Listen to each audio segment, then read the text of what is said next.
good? What's good? What's going on, fam? What's going on, Boxing Talk Up North? It's your boy Ryan Fraser, and I'm back with another one. And this time, I'm catching up, man. It's Hump Day. It's Wednesday. Obviously, I haven't got time to talk about the Ryder season card yet. Just been working hard lately, but we're gonna jump into it, man. It was actually it lived up to the hype, man. Like that event, for what it was, it could have went bad, man. We could have had a bunch of fights that were just bad, and it would have went left. But Turkialalshik delivers again, and to be honest, the card lived up to the hype, man. The stars were out, the presentation was great. It was everything that we asked for as boxing fans, and the fights, like I said, lived up to the hype. The names that were there, those guys did their thing, man. At the end of the day, they provided entertainment, and I think people are looking at the Crawford situation. How do I say that? They're trying to say like just because he didn't get a knockdown, it wasn't impressive. Like really, the way I look at it is Madrimov is everything that Eddie Hearn said he was, and extremely talented. Those 10 fights would fool anybody, because Madrimov, honestly, he's got a shot against a lot of the guys at 154 to win. So I think he'll get there again, like Crawford said. And yeah, let's just talk about these fights, man. Let's wrap those fights up first. I mean, we'll start at the top of the bill with Andy Cruz and Moran. Honestly, I was shocked with the stoppage because I had Andy Cruz going decision. But let's be honest here. Anybody who watched that fight, Andy Cruz got tapped up, man. He was on ice there for a little bit. Moran did catch him, and he did look like he was hurt. So I mean, we got to see some signs of adversity, and that's what we get with these cards, man. Turkialalshik is putting the right people in the ring with each other, so that us as the fans can see how they're gonna react, how they're gonna move. And Moran, a vet, only lost to elite competition. He was in there. He was able to touch Andy Cruz and really cause some adversity. So, Andy Cruz, though, he came back and he's got that Cuban style that's not traditional. He's not very defensive minded. He's very, like, he uses his feet and his quickness for offense. So he's the new Cuban wave, and he was able to get the stoppage, something only Devin Haney was able to do. So shout out to Antonio Moran for showing up, doing his job, and bringing something new for Andy Cruz to do. But also shout out to Andy Cruz himself, man, for getting the stoppage. That's not easy to do, especially against a guy who's only lost to Devin Haney by stoppage. Devin Haney is a great fighter. So shout out to Andy Cruz. That was a big step up fight for him. But I would like to see, maybe 2 or 3 more like high level fights before I see him even talk about going for a title. Better yet, Keyshawn Davis. And then the second fight there, you had David Morell and Hot Rod. Honestly, David Morell, I love him, man. I love his attitude, what he brings to the table. He's never really talked about the Canelo fight. He's never really wasted time about that fight. He's been very, very visibly talking about fighting David Benavidez, and I think that needs to be his angle. But we're looking at both fighters at 175. David Benavidez had a former champ that he faced, and people said he didn't look good. And David Morell didn't look great at all in this fight either. Some people think he lost this fight. So this is what I'm talking about. Turkialalshik is matchmakers. I don't know who they are. His team, they do a great job. They got a great eye over there. Somebody's over there that's making these fights and seeing these fights, and these guys are getting paid well, but they're earning their checks, man. Morell did not look great. We'll have to see what moves forward for him, but obviously 175, these guys are getting acclimated to this level, and it looks like it's a lot harder than it is, because even Canelo Alvarez, when he went up to fight Bivol, he lost, and a lot of people thought he was going to go in there and take the belt. So this 175 division is definitely a lot tougher than most of us thought. And David Morell and David Benavidez, both great fighters at 168. Both of them had disappointing showings at 175 when they moved up in weight, which is not always the case, but that's what we got to see. All right, let's move on down the bill here. It was a great card, man. It looked great too. The production, like I said, but we had Jared Anderson and Martin Bakole. Honestly, this is probably the first fight that I didn't see going this way. A lot of the people, like I said, a lot of my boxing fans, friends, and hardcores were telling me that Bakole is a real dog in this fight, and this is probably going to be the biggest not the biggest upset, but it's going to be the upset of the night. In the sense of, most guys are saying if there was a upset to pick, it was Martin Bakole over Jared Anderson, and I didn't want to believe it, man. I'm going to be honest. I fell victim to the great American hope. I wanted Jared Anderson to win, obviously, to push the fact that America could have another champion, possibly up in the title contention.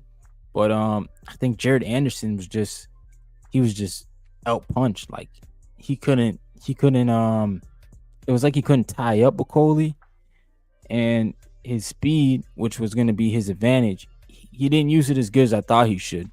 I thought he should have been more on the outside, moving around the ring more. But it was tough, man. Bakole fought his fight. He fought how he's going to fight. He came forward behind his jab, which I thought he had a good jab. Honestly, I've never watched Bakole fight before. Bakole's he has a great jab for his size, man. So he came behind that jab, and he made sure when he landed, he was hurting Jared Anderson.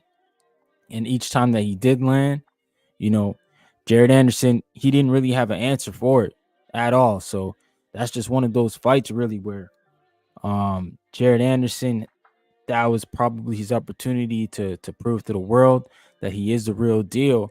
Nonetheless, I think he'll be back. It's just giving up those 30 pounds, man. I think it was 30 pounds, and he was a career high weight for Jared Anderson, and he still looked like the way weaker guy. But people say size matters, and I just say look at Usyk and Tyson Fury, man. Usyk found a way, and I think that's what you got to do as a smaller guy. For the most part, Deontay Wilder was always a smaller guy, but he has the eraser. That's the difference. Jared Anderson is not a one-punch KO guy, and Martin Bakole hits like a brick house. So that was literally coming out party for Bakole in my whole observation of all this now. And I think going forward, Bakole will be a guy mentioned in these bigger fights. And Jared Anderson, he got to go back to the board. Top rank, obviously, Bob Arum's not giving up on Jared Anderson. He said, we're going to take him back and do some things. So we'll see Jared Anderson again. Hopefully we see him sooner than later. And hopefully he comes back out motivated and ready to put on a big performance. As you guys know. All right, we got the Andy Ruiz and Jarrell Miller, the other big baby, Miller. This ended in a draw. Anybody who watched the fight would have known, man. Jarrell Miller won that fight. I know Andy Ruiz was hurt. His hand was definitely smashed. Like, they showed pictures of his hand after the fight. His hand was smashed. I think he said from 6th round on it was broken. So shout out to Andy Ruiz Jr. for fighting with a broken hand, not complaining, keeping the fight alive and staying alive, obviously, to get a draw. That's a great result for him. He could have easily lost. I thought he lost, but I'm not mad at the draw because the fight was tight. It could have went either way. But Andy Ruiz back in the ring. Miller, I think he's earned another shot on the Turkey card. He's definitely a good undercard fighter. He does a great job of hyping up the fight, talking. He does all the right things outside the ring, and then he fights. Like, he really came to fight. I thought he put on a great performance. He didn't get the win, but I think even Turkialalshik said himself he thought he won. So that's all that matters in the form of trying to get back on these cards. Is just putting up these big performances so that Turkialalshik can get you back in there, man. I mean, guys paying well. Because, there's very few guys in this boxing game that are going to make this type of money ever, man. So I don't think people understand that. A lot of these guys' paydays, your traditional fighters are never gonna see, man. It's only 1% of the guys are making millions of dollars. So over a sport that's it's not like the NBA where you gotta go through a system, right? At a college, or you gotta be a good like pro overseas. It's not like that. You can literally go get your boxing license anywhere. So the pool is much bigger. So we'll go on to the co-main event, which I think it was a lot of people definitely had this as going to be the fight of the night. It lived up to the hype, man. Pitbull Cruz and Jose Valenzuela. Rayo got the win. I'm happy. I was rooting for him. He definitely fought the right fight. He fought how he needed to fight, move around the ring, throw Pitbull Cruz off with the speed and the footwork. Pitbull Cruz, I love his style.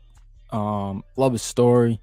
It's a great fighter. Doesn't talk much. Just comes in there and does his job. Fights, man.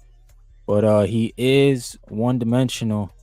And Jose Valenzuela, all he needed to do was not even get on the bike. Just stay on the outside, move, and shot pot. You don't want to stay in front of Isaac Cruz too long. You don't want to trade with him. You don't want to do anything that can help him look better and land those big shots, because Isaac Cruz is very good on the inside. His inside game is elite. So Jose did the right thing. I know he got clipped a few times on the inside, but he did the right thing of staying on the out, throwing shots back when he needed to. And really, it was a good performance, man. I thought Rayo, facing what he's faced in the past, lost to Colbert, lost to the Santos. A lot of people were not picking him to win this fight, man. And Isaac Cruz, I think he was a favorite, not by much. I just felt like he was just a one-trick pony. And if Robert Garcia can give Rayo the proper camp, which it looked like he did, this was going to be a fight that Rayo was going to stamp, man. And he did. He won the fight in the second half of the fight, pretty much from like round, I would say like 7 on. You could see that the tide was shifting, man. That Rayo survived the early rounds, the early onslaught of Isaac Cruz just coming forward with the pressure. And he started to get comfortable, dial in, and he was landing accurately. And that's the difference, man. When you're at that point in the fight, when you figured out the guy, his tendencies, and what he does good, what he doesn't do good, you can start to execute your game plan and do what you want to do and force the fight your way. And that's what we all saw. We saw that tie shift. And even though it was a split decision win, one judge did have it for Isaac Cruz. It was a tough fight, man. It was no dominant fight. Jose El Rayo won for sure. But it was definitely one of those fights where I was looking at it like, yeah, man, I could see one of these judges giving it to Isaac Cruz, like I said, because boxing is just so subjective, man. I keep saying that. I'll keep reaching that to y'all until the top of the hill, because it's true, man. This is a sport that people like what they like. And you can't get mad at people for liking a certain style. You can't get mad at them for liking what one guy does and what the other guy doesn't do, because we all visually like things differently, right? And boxing is an art. Whether you like it or not, it's an art form, man. And some people like the art of guys who can make people miss, and opposite ways, people like the art of the guys who can just smash and hit. So it's all subjective. But shout out to Isaac Cruz and Jose Valenzuela. I know Isaac Cruz says he wants a rematch. I don't think he gets it, but I do think he gets another Turkey fight. He's exciting, man, and he brought a lot of fans out. There's a lot of Mexican fans. I saw like little videos throughout the week, them crowding him at the airport, coming out the pressers. So he's definitely a big ticket seller. The Mexicans love him because of his style and what he embodies, everything that's Mexican. And yeah, Isaac Cruz will be back, man. I'm not worried about him. As far as Rayo, I'm happy for him. He's answered a lot of questions from the past, and he's a champ now. He's a world champ. You can say that.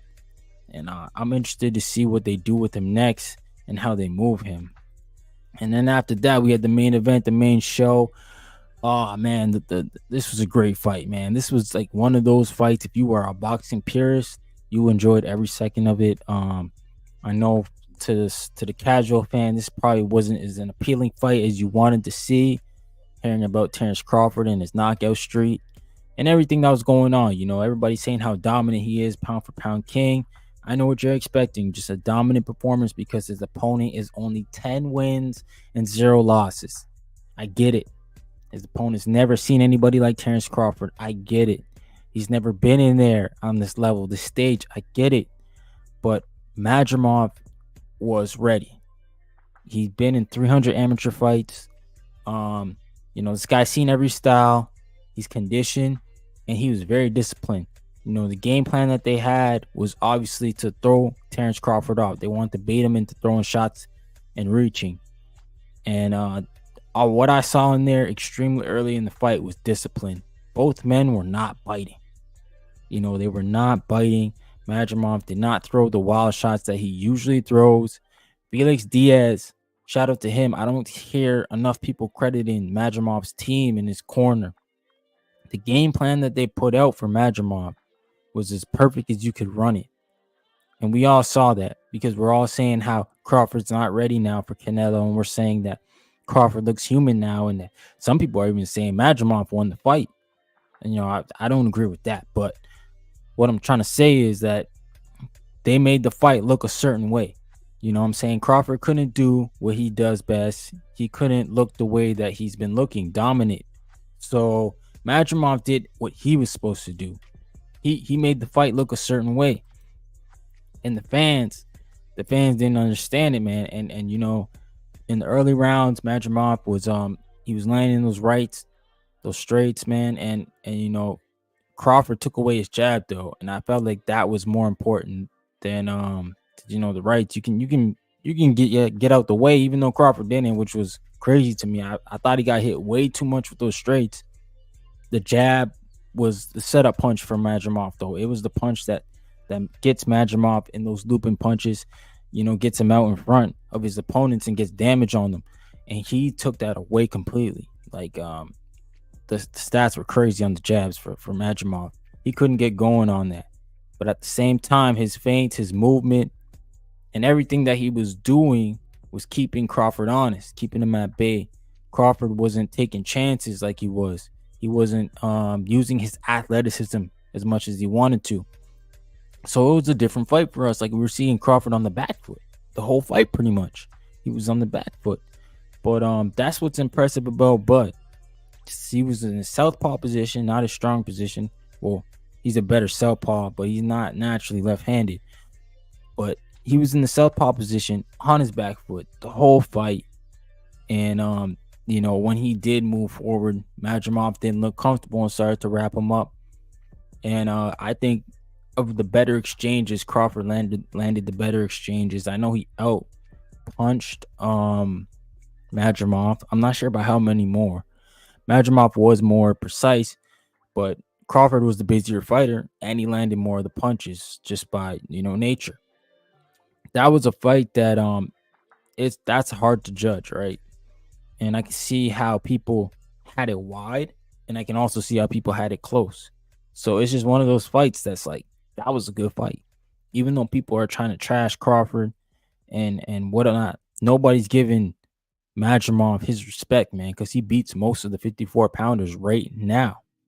He's one of those guys. If he fights that fight against a lot of other guys, he cleans them, man. So it's just one of those fights that I'm like, it told me more about Madrimov than it did Crawford, to be honest. Crawford just showed us he's still a masterclass boxer. He's still that guy. But Madrimov showed us he can hang in there too with the top of the top. That's what I took from it. And I'm excited to see Madrimov back, actually. I want to see him against some of these other 54-pounders in the division that are big names, because that division is just stacked, man. It's just stacked. And, it is what it is, man. I love what it's going on at 54. Now that Turkialalshik is involved, I think we will see those big fights at 54, because 54, outside of 35 and 40, 54 is probably the division in boxing that is the deepest, and I'm just saying deepest in a sense of the fights that are there are extremely competitive, and there's a lot of interchangeable parts there that could win. So yeah, we're gonna move on next to the next topic. What's next for the winners from that show? We'll start at the top of the bill right here with Crawford, Terrence Crawford. You got Sebastian Fundora, who's the WBC champ and WBO champ. You got the IBF champ, Barakin, Canelo, Tio, Boots, Big Turkialalshik. He said he wants Virgil Ortiz and Tim Tszyu, man. Those are the names I think that will enter the conversation and probably settle on the table. It sounds like Crawford and Turkialalshik has already tried to make a Tim Tszyu fight by reaching out to him. So he said, their team is not very I don't know if it's not communicating back to Turkialalshik or what's going on with Tim Tszyu's team, but it sounds like they do want him. And I do think like Tim Tszyu and Crawford would be a good fight. I also think that the Fundora fight is obviously there because of the titles. Like I think Crawford wants to be undisputed at 154. So the Sebastian Fundora fight is obviously one they want. We just don't know when Fundora is going to be cleared to fight because I hear he's out till at least December. So it's really a lot of things just up in the air. Nothing's really predominant right now, and it's kind of like it's unfortunate, right? Because you have this good event, you thinking everybody would be like, "Yo, calling Crawford out," but it's like Teofimo Lopez, he's calling Crawford out. I'm not saying that's a bad fight. I'm just saying that if I'm Crawford, I don't know if I'm really looking at Teo like that, especially if I'm not spending much more time in the game. I might as well go get the belts, be undisputed, be 3-time undisputed. That's something that hasn't been done, and just leave my legacy there. Teofimo Lopez, if I beat him, it does nothing really for me. He ain't got no belt. I mean, he's smaller guy. I get it, man. He's not even like very like he doesn't have that deep pedigree like Crawford does. At least if Canelo beats Crawford, he beat the guy that went first time undisputed. He beat, the guy has all these accolades, 4-weight division champ. But it's an interesting thing going on here in boxing, because Canelo Alvarez is definitely very vocal about his stance with Turkialalshik, and we'll talk more about that later. But we'll get into the second guy who won El Rayo, Jose Venezuela. I think he should fight Teo at 140, or Liam Pato, who's got the IBF, the vacant champ, whoever that is, Puello or Martin. Obviously, he's gonna be in the Tank Davis sweepstakes now. Isaac Cruz rematch, or should Rayo go avenge his loss against De Los Santos like he avenged his loss against Chris Colbert?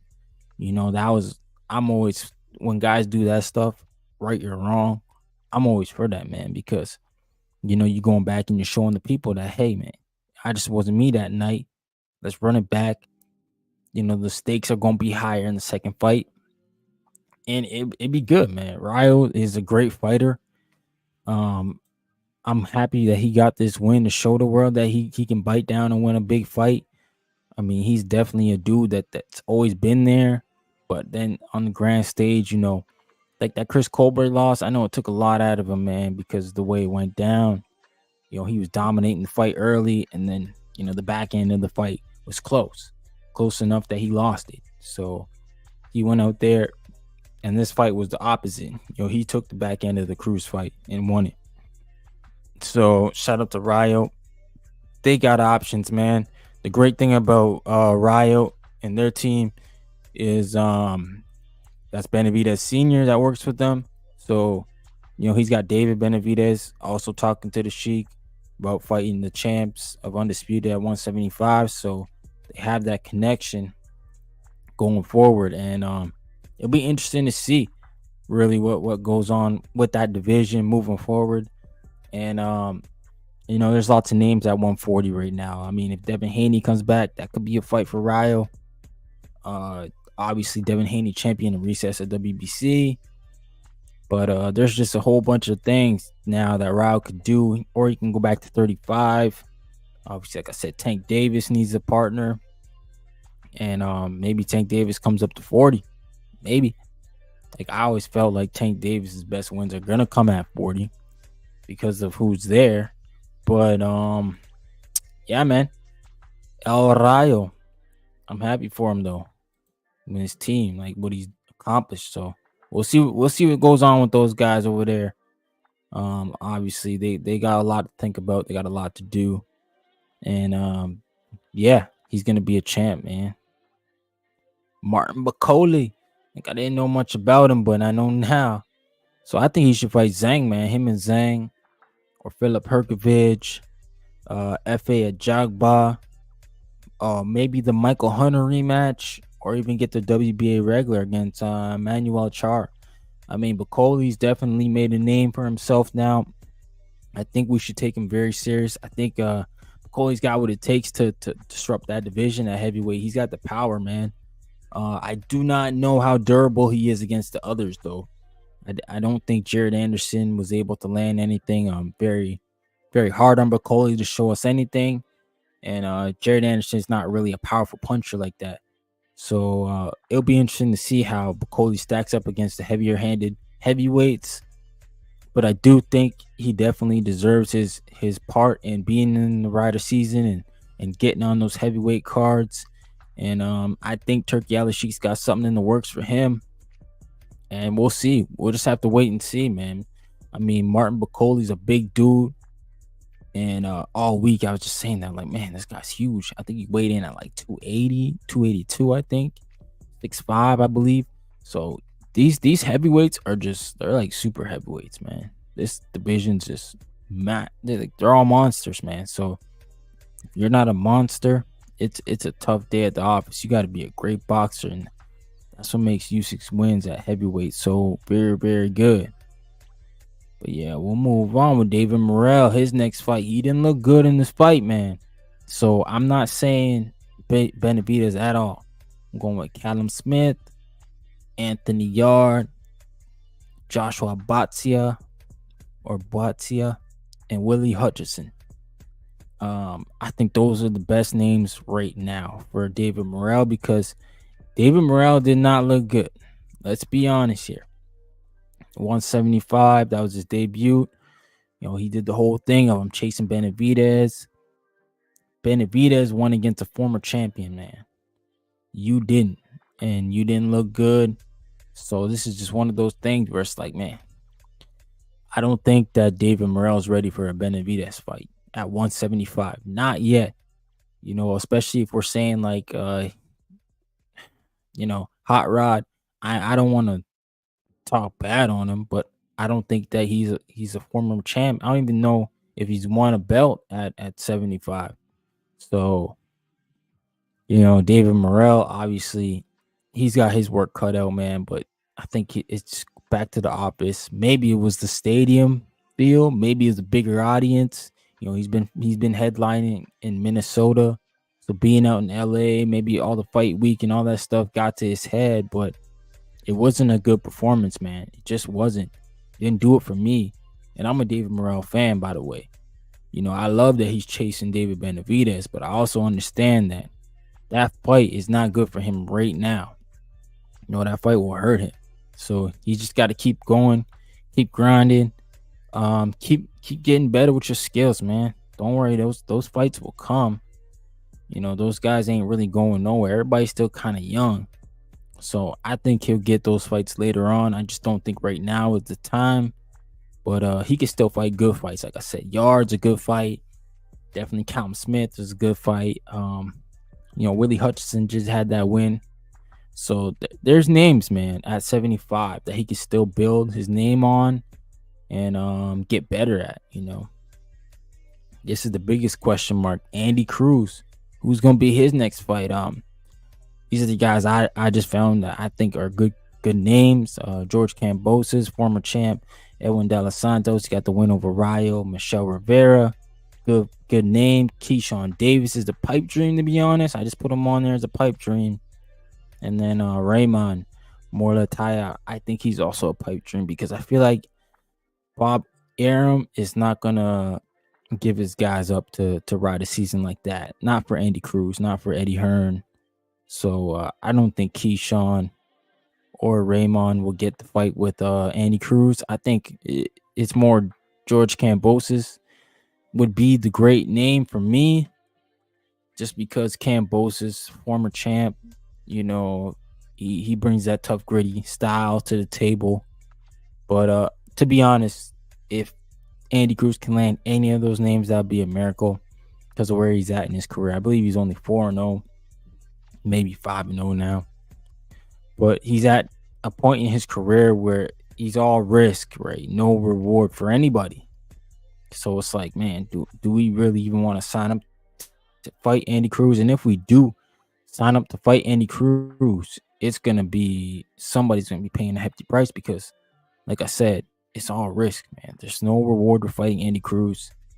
So, especially a guy who's at 4-0, brings nothing to the table for anybody who's trying to do anything in the game, obviously, than just beating the prospect. So maybe somebody who's coming back off a layoff, or somebody who's trying to get back into the rankings, get a splash. Those are the fighters who are going to sign up to fight Andy Cruz. But as far as like the guys who are in position for title shots, in position to make big money fights, those guys are not going to fight Andy Cruz. They're not going to risk the big money fight for Andy Cruz. It makes no sense because Andy Cruz brings nothing to the table, man. No, not for those guys at least. So you won't see guys jumping up to fight Andy Cruz at all. And that's okay because that's the way the game is, man. That's the way it is. Not everybody gets shots at world titles. Not everybody gets big money fights. So when they do come around, or when you get close, you got to capitalize on the opportunity. Then this weekend we got Virgil Ortiz. He's going against Sergey Bohachuk in Ukraine for the WBC interim title at super welterweight.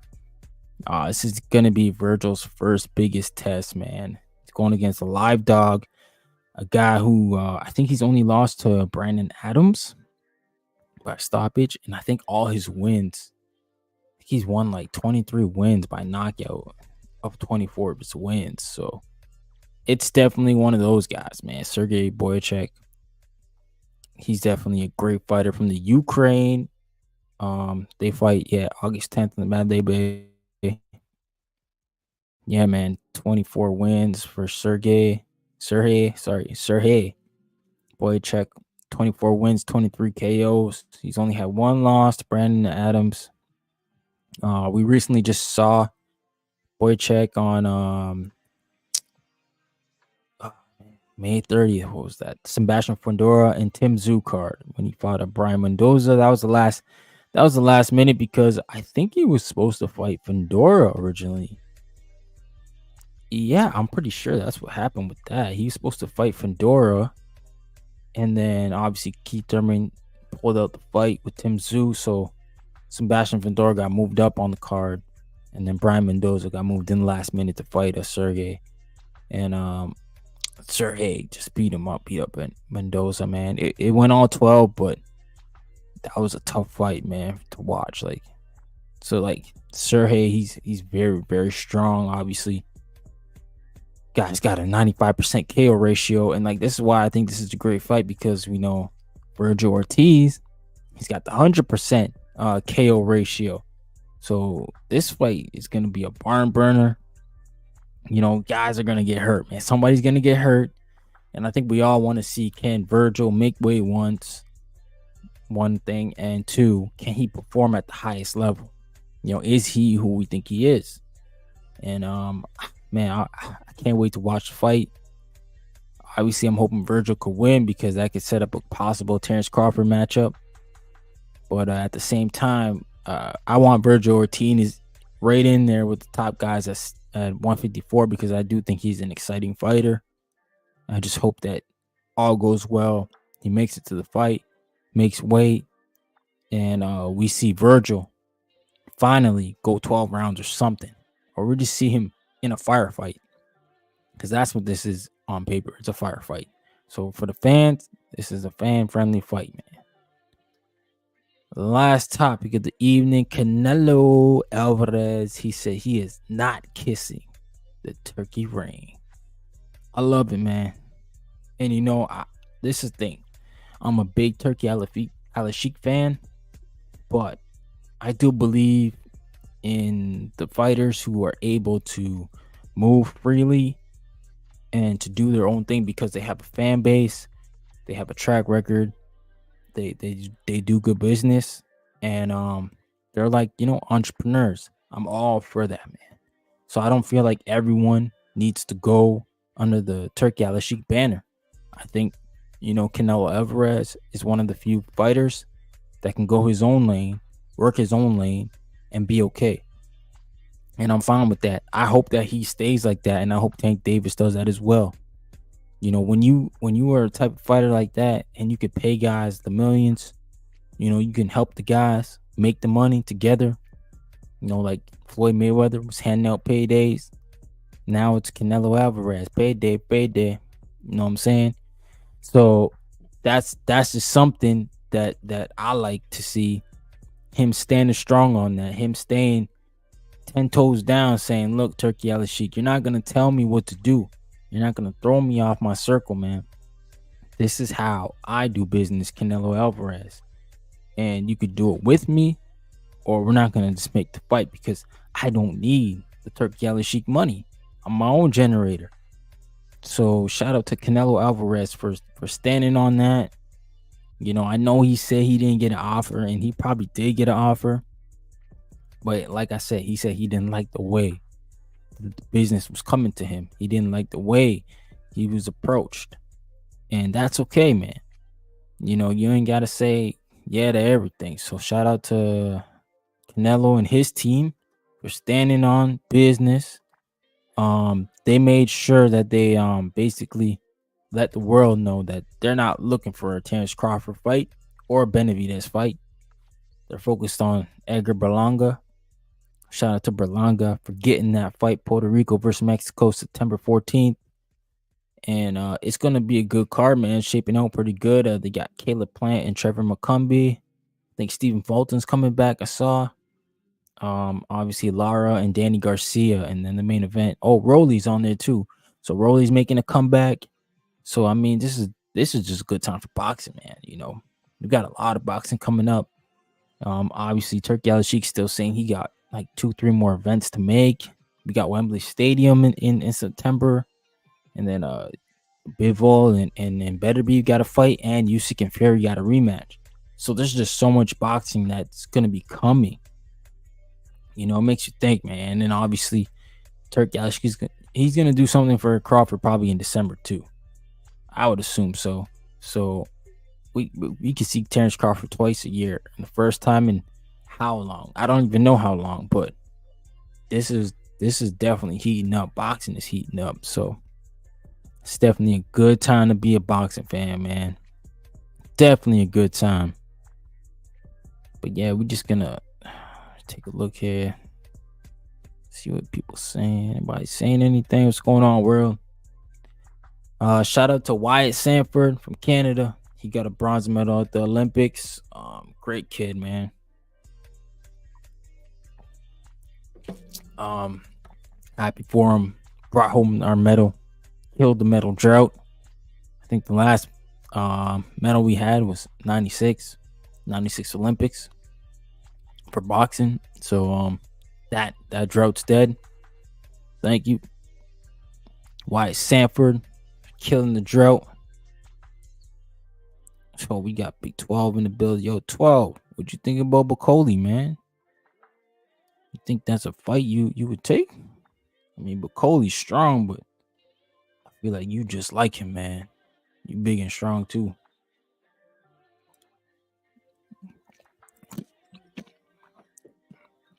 But yeah, shout out to the boxing fans, man. Yeah, what y'all think about the Eminem? That was a great performance, man.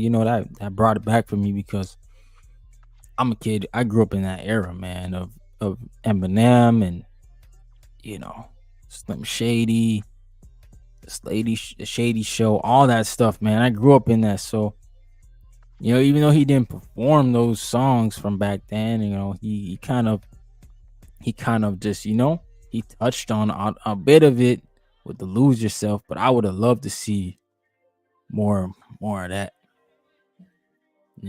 Shout out to Eminem, yo. Shout out to Turkialalshik. He had the fireworks going. That was a long event. I think it was like 6 hours, but it was a good 6 hours. Like, I didn't mind it. I think it was 6 hours. Yeah, man.